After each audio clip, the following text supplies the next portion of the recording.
Welcome back, everybody. This is Kent. My show is Utah Vinyl Connection, and I'd just like to talk about some recent pickups I've made over the last couple weeks. Um, I got, I saw this online auction that was happening from a place down in Salt Lake called Daybreak Records. The guy's just getting started, so he's got an online shop right now, but he's wanting to get a record store, and I'm sure he's going to. He's got tons of stuff. So I decided I'd participate in this thing, and just for saying you're going to show up, then your name's into a drawing, and you can win, a gift certificate or whatever. So first thing, right off the bat, I win a $10. So right away it was bonus for me. So anyway, the whole thing started, and they had record here and a record here, and you'd go through there and you'd bid on them, and they'd flip over, $5 for B, $2 for A, whatever it was, and then it just keeps going up. And then he would have whatever he figured was the final price on the back. Once it got to that price, it was yours. And then in the background, he had a bunch of records, in his wall behind him, of a bunch of Japanese pressings of stuff. I didn't get any of those because I didn't really want any, but I didn't want to spend that much money. So anyway, let me show you what I got. So first of all, I got this. This is Outside Inside by Blue Cheer. This was from 1968, and this is my first Blue Cheer album I've ever owned. My brother had some that I listened to, back in the day, but this was definitely not one of them. I'm sure a lot of you have heard these guys before. They're hard rock, psych rock, really good. I just barely listened to this for the first time a few minutes ago. And there's the back side. Yeah, here we go with that glare stuff again. But it's really a good record. I'm happy to find this. I paid, what did I pay for this one? I paid $7 for this. Might have overpaid, but I don't care. And this thing's on Philips Records. But it's really cool. I mean, I'm glad to have that one. The next one I bid on was Uriah Heep, Sweet Freedom, which I have a bunch of Uriah Heep already, but I didn't have this one here. This one's out of 1973. It's got some of the good songs like Stealin', Dreamer, Sweet Freedom, Pilgrim. It's a gatefold. Well, it's a tri-gatefold or something. You got that, and you also have the band members and everything there. So, I mean, it's really cool. Sounds good. I picked this one up for $5, and it's on. This is just on the. Let me show you the label here. There it is. Warner Brothers. Couldn't see that. The glasses issue. Let me set that aside. Next one I got, this one I paid $5 for. It's a triple album. I just had to have this because it reminds me of my childhood. It's Ricky Nelson. It's a 3-record set. It's got tons of his great stuff on there. Bebop Baby, Traveling Man, everything. Hello, Mary Lou, Garden Party. I mean, this thing is in really good shape. And for $5, I wasn't going to let that one go. I was lucky to win that one. But the thing about this is, back in the 50s and started in like 52, all the way up to 1966, there was a TV show called The Adventures of Ozzie and Harriet. And I remember watching that as a kid. Ozzie and Harriet were an actual couple. Ozzie and Harriet Nelson. And the kids was David Nelson and Ricky Nelson. So it was just a real life family, and they would talk about real life problems that people had back in the 50s and 60s, which was not too much really. So, but really good record. I got quite a few, well, not quite a few, I got like 3 Ricky Nelson records. And it's just, let me pull one of these out and show you. I don't know what this is on.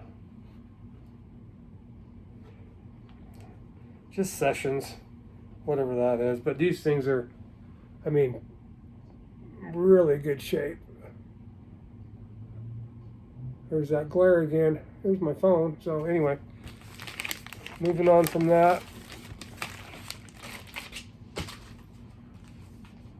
And during this video, this auction, they would go through there, and every once in a while, I mean, it was fast paced. They'd go through there and they'd do some on the back wall, and then they'd just pull records out. They had a guy helping him, and so then they'd pull them out and they'd say, well, let's give away a free record. And you had to be the first one or the third person to type in whatever. I can't remember, whatever it was. But this is a free one I got. Nancy and Lee Hazelwood, Nancy Sinatra. I've got several copies of this already. I'm trying to find the perfect one. Obviously, this has got this going on here, but the vinyl's pretty good. So I'm just gonna Frankenstein everything I've got till I got a perfect copy. And I mean, this is a beautiful record. It's got Summer Wine, Some Velvet Morning. You know, they sing Jackson on here. Lady Bird. I mean, just amazing. It's a really super good album. I'm really happy to have that one for free, even though I've already got a bunch of them. The next one I've got here is Tom Paul and his Outlaw Band. This is Tom Paul Glaser. He was one of the original outlaw country with, you know, you got Waylon, Willie, Jesse Coulter, and Tom Paul Glaser on that first real outlaw country record. This thing is amazing. This is really good. I got this one for $3. You know, and it's got Johnny Gimbel on here. Waylon Jennings is on here. It's just really good. You know, for $3. This one came out in 1976, right when outlaw country was coming on. So that kind of, after this stuff came out, I was a fan. I missed out on a lot of stuff, rock and roll from the 80s, but I don't really think I missed out too bad because there was a lot of good stuff coming out in the outlaw country. That one's on MGM. I've only listened to that once. It's a pretty good record. This next record, I was kind of like a blind buy. I never even heard of this band,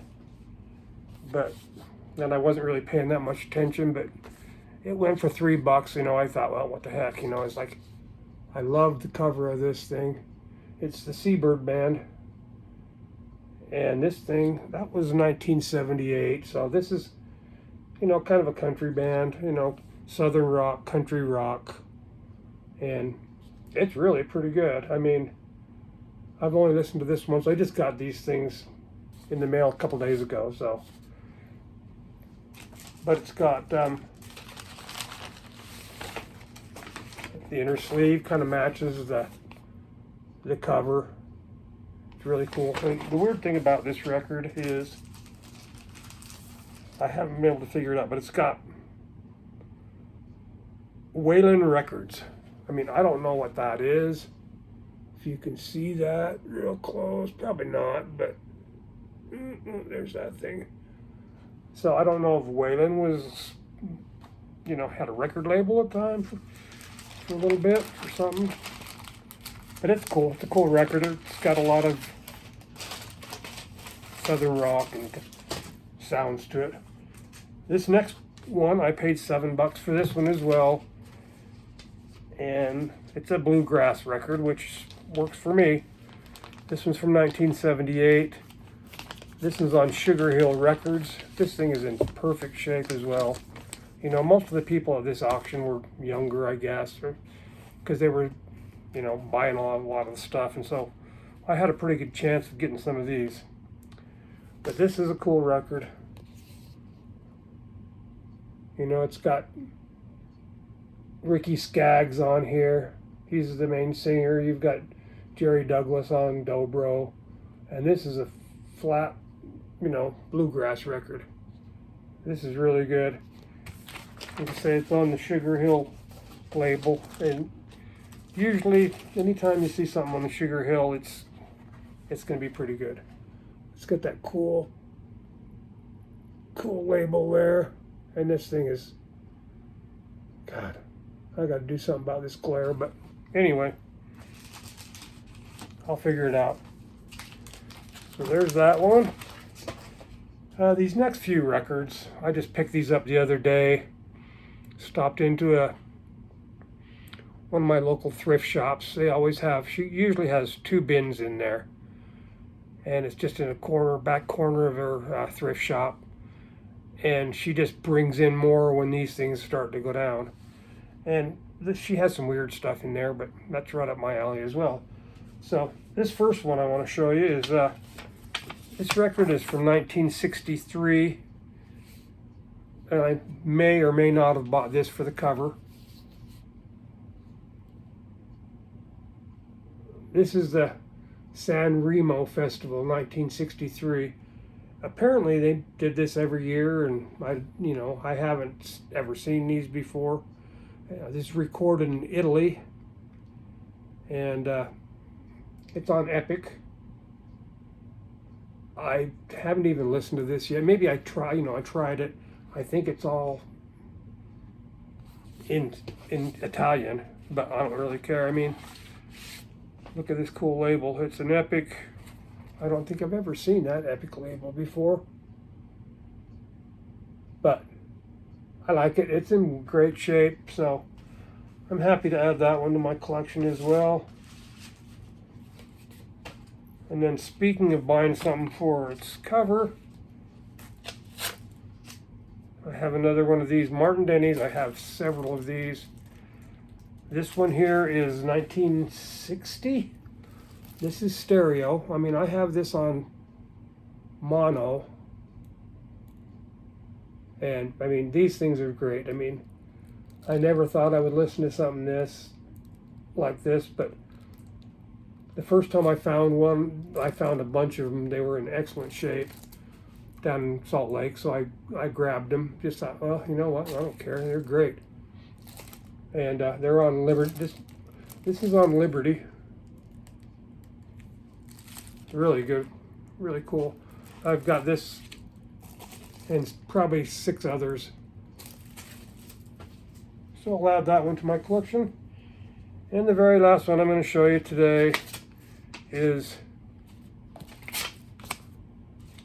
the beautiful Julie London.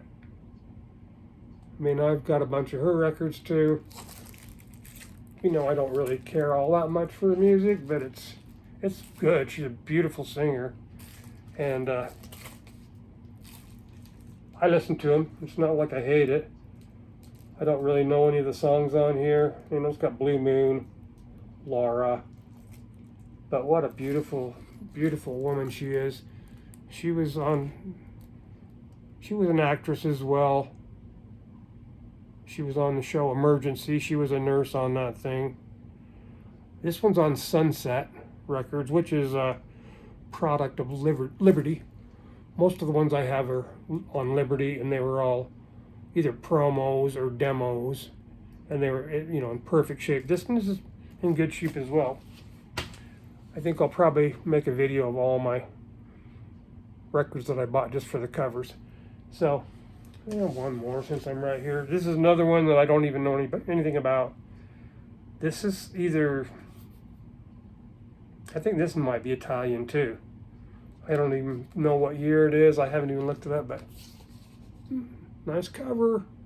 So she's kind of a, I don't know, ballad singer is what they say. I kind of looked her up on Google, but I don't know that much about her. Someday maybe I'll put a bunch of these cool covers up in my garage, just put them up on the wall. So anyway, my next video, which I was going to do this time, but I haven't had time to get my stuff together. So what I want to do is, when I get records, I like to put them on Discogs as soon as I get them. So That way I can remember where I got them, and there's always a fun story to go along with the people I bought them from. Most of them I buy, most of the records I get are either from a classified section on online, or a lot of them are on Facebook Marketplace.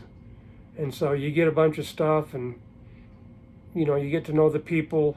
They always have a good story why they're selling them. So I met a lady in Bountiful. I think her husband had recently passed. This was back in COVID. And so I went down there and looked at her records, and I bought quite a few of them. I gave her all the money I had. And so I tried to get a hold of her next week, and it was her neighbor that would put them on, and she had moved. She had no idea how to get a hold of the lady, so I lost out on a bunch of stuff. But my next video, I'll show you those, and it's a lot better stuff than this. So anyway, thanks for watching, and I'll see you next time. Peace.